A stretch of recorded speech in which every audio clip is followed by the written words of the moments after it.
Саламат форматтуу көрүүчү, мен Ачын Мырысбай Мажетов. Бүгүн биз өкмөт үйүнүн жанындагы Баткенден келген үй бүлөнүн жашоосу тууралуу бүгүн бул жерде 3-чү күндөн бери турушат. 3 күндөн бери ушул тууралуу дагы бир аз маалымат алып берейик. Бүгүн дагы азыр келип калдык, жолубуз тийип. Бактар эке, саламатсызбы? Саламатсыздык. 3 күндөн бери турасыздар. Ооба. Күндө могул жерде басып жүргөнүңүздөр көрөт. Бүгүн чарчадыңыздар, отуруп калыпсыздар го. Ооба. Олат экен да. Ошондой болсо күтөбүз эди. Кандай болду? 3 күндөн бери отурасыздар. Бул жерден өткөн эл, калк, андан сырткары тийиштүү кызматтар көңүл буруп ишиңиздерди карап атабы? Не болуп атат? Болуп атат. Эл карап атат. Кудай калса президентибизге ham чоң рахмат. Кудай калса кеп калса үмүтүбүз чоңдай. Келечке бизди карайт деген үмүттөбүз да. Анан президенттин келишин күтүп отурасыздар. Ооба. Калпакты эл кыргыз эл эмес чоң рахмат. Калпакта кирип кетти. Башыңызда калпакты эл кирип кетти. Тамакты башканда фонду берип атат. Баарына рахмат.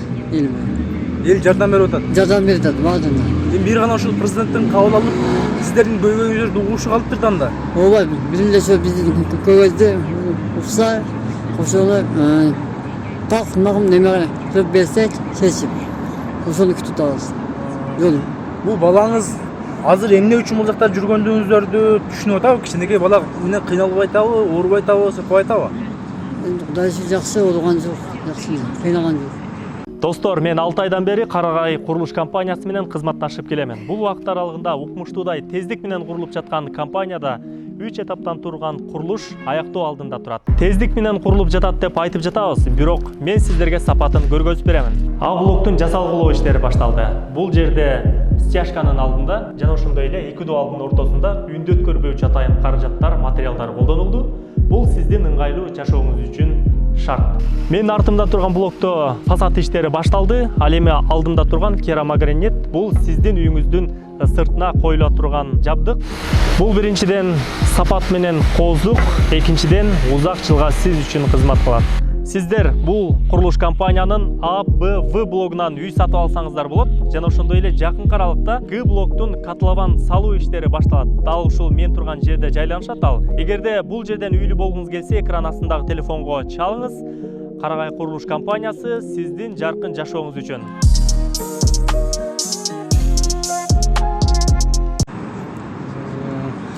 Эже, мына баланын немесин сиз жакшы билесиз да, бар энесиз. Мындан сырткары көрүүчүлөргө айтпайсыздар, канча балаңыздар бар? Бул кичинекей балаңыздан сырткары, элдерден сырткары негизи жалпы канча балаңыз бар? 5 балам бар. 5 балаңыз бар. 5 тең уулбу же кыздар бар? 5 тең уул. Экөөнү үйгө таштап келгенбиз. Бирөөнү оякта көнбөйт, ыйлайт деп алдыма алып келдим. Ыйласам менди чыдап ушетте отурабыз да.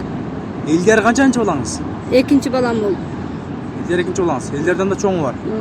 Чоң бар. Азыр бул эң кичинекей балаңыз. Кичинеси. Кичинекей бала бул жерде эмне үчүн жүргөнүңүздөрдү деле билбесе керек. Жок, билбейт.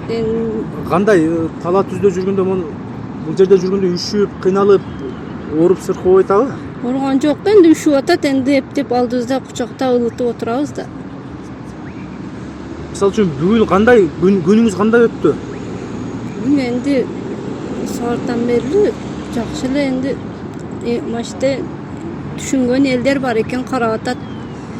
Тамак алып келишип, баланы көрүшүп, балага ham ич атышып, биректе тамак алып келип беришет. Ошол алып келгендерге ham рахмат. Уште Бишкектеги жашаган элибизге. Урматтуу көрүүчүлөр, ушул жерден бир аз кыстарма айтып кетейин. Биз ушул үй бүлөнүн атайын эсеп счетун ачканбыз. Көрүп атасыздар, ушул жерде 3 күндөн бери жүрөт. Бул жерде жүрүш, баскан, турган, борбор калада ар бир баскан турбаганын акча. Анан кийин үй бүлөнүн үй бүлөлүк абалын көрүп атасыздар. Аз камсыз болгон үй бүлөлөрдөн, ошон үчүн биз экранга акча которуу жолдорун жазып коебуз. Ошол счетторго акча которсоңуздар болот. Анда эмесе эже, бүгүн да ушул жерде түнөсүздөр же жата турган жерлериңиз кандай болуп атат? Жата турган жер жок, энди бүгүн да ушетте түнөбүз да. Түнү суук болуп атат окшойт. Түнү суук болуп атат. Акыркы мына 5-6 күндөн бери күн аябай жылылап Üşüp atабыз, üşüsek hem endi bir-birimizge jakyn oturup, oyak buyoqqa basıp ılınıp atабыз endi, basıp ele жүрүп. Түнү мисалы үчүн бул жерде бир кандайдыр бир коркунучтар болбой атабы? Бир көчөнүн хулиган балдардан же башка сыяктуу. Хулиган балдары кыбады, өйттеги машиттеги иштегендер гана bu yerden turuşunun hacatı yok, ketеңиздер 21'de келет деп атат да ошол. Милициялар кеткилеп атат. Кече жана плакаттарды көтөргөндөн бир тобузчу болду. Ооба. Ана биз кеткенден кийин эч нерсе дешпедиби келип? Жок, эч нерсе жок. Şu seler barmağlardı ve kelip şu uçu saldı. Endi plakat tur mes betke kelip düşkönün rol endi meme mitinge qarap ketet ol. Şunday deşti. Şunday deştiler.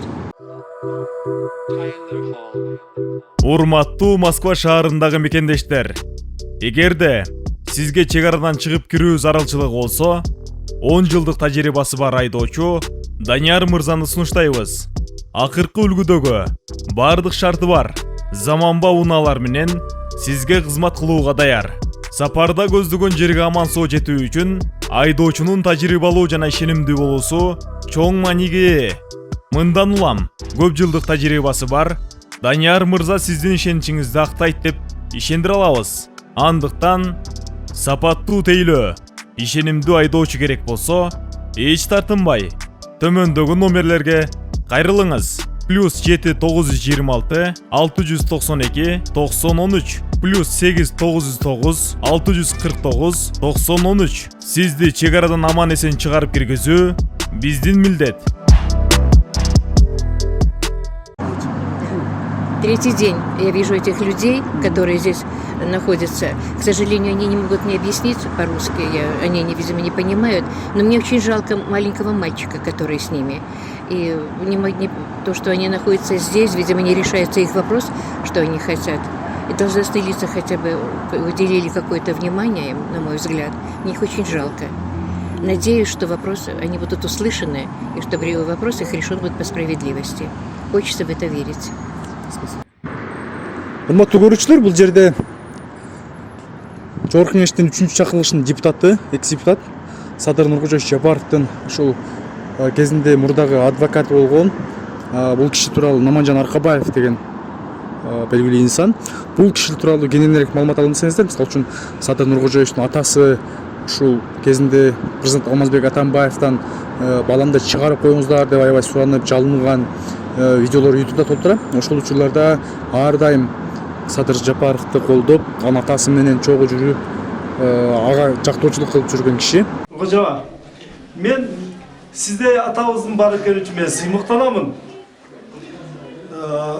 Садырдай уулуңуз бар үчүн, Садырдай биздин бир тууганыбыз бар үчүн биз тимеле өпкө боорубуз, жүрөгүбүз толкуп биз сүйүнөбүз.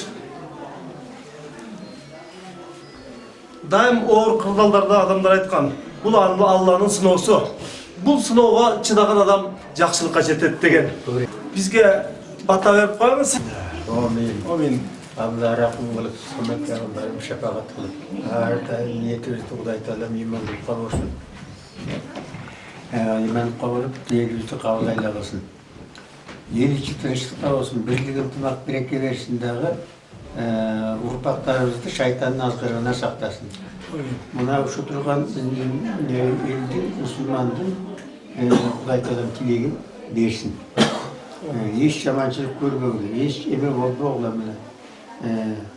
Биз болсо баягы жашарыбызды жашадык, эме силердики. Силер эми калыс болуп, мындан кийин мына Кудай деп баарыбыз эметип келатабыз го, силер да түшүнүп келатасыздар. Бул чындык болсо эле болду. Эч качан Кудайга да жакшы көрүнөсүңөр, адамга да баарына жакшы көрүнөсүңөр. Чындык. Калп айтып койсоңор, калптын казаны кайнабайт ал. Атылы күйүп калат. Ошондон кийин эл түшүнбөй калат. Ошол үчүн ошол аман эсен болду. Алла Биздин бактыбызга сиз аман эсен жүрүңүз. Садыр Нуркожоевичке да подарок коюңуз. Биз шыктан отабыз. эле элдик баягы өзүмдүн айткан боюнча эле элдик киши болуп эле жүрө берсин ушинтип. Рахмат ата. Агай, саламатсызбы? Саламатчылык. Сиз азыр ушул үй бүлөнүн адвокаты болот да, азыр эл жардын, Бактияр уулу Элдиярдын Ооба. жактоосу болот сиз. Бул иш боюнча эмнелерди айта аласыз? Кандай болуп атат? Президент кабыл алабы бул үй бүлөнү? Анан ушул боюнча айтып кетпейсизби? Урматтуу коомчулук, өзүңүздөр билсеңиздер керек, 2022 жылдын 4 сентябрында Кадамжай районунун аймагында өзгөчө оор кылмыш 14 жаштагы өспүрүм кызды 4 азамат зордуктап өлтүрүп талак ыргытып жиберди деген маалымат таралган. Тилекке каршы бул укук коргоо органдары тарабынан жала катары жабылып, жала катары айыпталып, 4 жигит кармалып, анын экөөсү Оштогу СИЗОдо өлтүрүлгөндүгүн да билесиздер. Биз эми калган 2 азаматты өмүрүн, укугун сактап калыш үчүн ошол азаматтардын бири Элдияр Бактияр уулунун укугун, өмүрүн сактап калыш үчүн биз анын жакын туугандары Орукшан ата-энеси менен президенттин кабыл алуусуна келип, жагдайды болгондой түшүндүрүп биз жардам сураганы мына 3 күндөн бери ата-эне жана менин жанымдагы жетектөөчү адвокат Жылдыз Кадырова экөөбүз арыз ээлерин президенттин кабыл алуусуна алып кирүү аракети менен 3 күндөн бери жүрөбүз. 2 күндөн мына бүгүн 3-чү күн, 2 күн булар Кудайга шүкүр жайдын күнү экен, ата-эне мына чөптүн үстүндө түнөп, ушул жерде зарыгып президент күтүп аткан учуру. Эми адамзат деген бир жаралат, анын укугу сакталууга тийиш, ал бактылуу жашоого тийиш. Бирок Кадамжай районунун, Баткен районунун сот, укук коргоо органдары мына ушул 17 жаштагы жашы жете элек өспүрүм Элдияр Бактияр уулунун укугун тебелеп тепсеп, зомбулукка салып 10 жыл мөөнөткө укугунан ажыратып отурат. Ошондуктан бул азаматтын ак жерден күйүп, тагдыры сынып, талкаланып кетпеш үчүн биз президенттен адилеттик күтүп, жардам сурап, биздин коргогон өспүрүм жигиттин тагдырын калыс чечүүгө көмөк көрсөтүүнү сурап келип отурабыз. Агай, андан кийин айтсаңыз, сиз ушул бир кезде президенттин адвокаты болсоңуз, кезинде ал түрмөдө жаткан учурда анын атасы менен чогуу жүрсөңүз, жакын мурда саналашы болсоңуз, азыркы учурда мамилеңиз кандай? Сизди Садыр Жапаровдун кеңешчиси деп табылып калса дейт. Эмне үчүн ушул үй бүлөнү 3 күндөн бери президентке жолуктура албай атасыз деген суроодо? Эми бул биринчи кезекте президенттин убактысынын жоктугу менен түшүндүрүлөт. Калыс эле айтып кетейин. Албетте, убагында мен Жогорку Кеңештин 3-чакырылышында Садыр Жапаров менен парламентте бирге кызмат кылганмын. Андан кийин соңку 8 жылда Садыр Жапаровдун укугун коргоо боюнча митингдерди уюштуруунун башында туруп келдим. Мындан сырткары бир 10дон ашуун адвокаттардын курамында мен дагы Садыр Жапаровдун укугун коргоо үчүн өзүм үлүшүмдү кошуп келдим.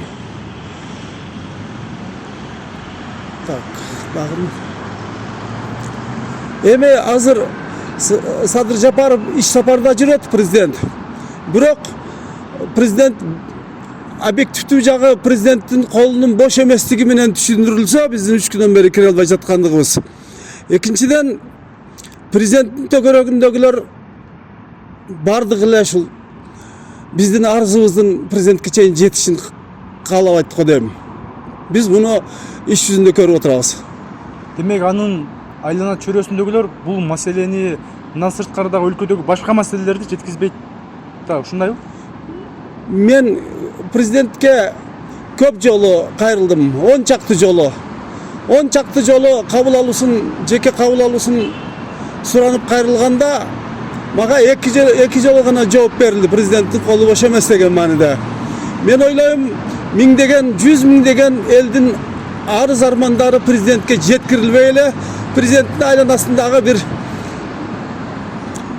майда чүйдө элдин тагдырына боор тартпаган элдин тагдырын түшүнбөгөн, адилеттүүлүк эмне дегенин түшүнбөгөн адамдар отурат. Ошолор жеткирбей мына кагаз басчылык менен гана жооп берип келатышат. Рахмат агай.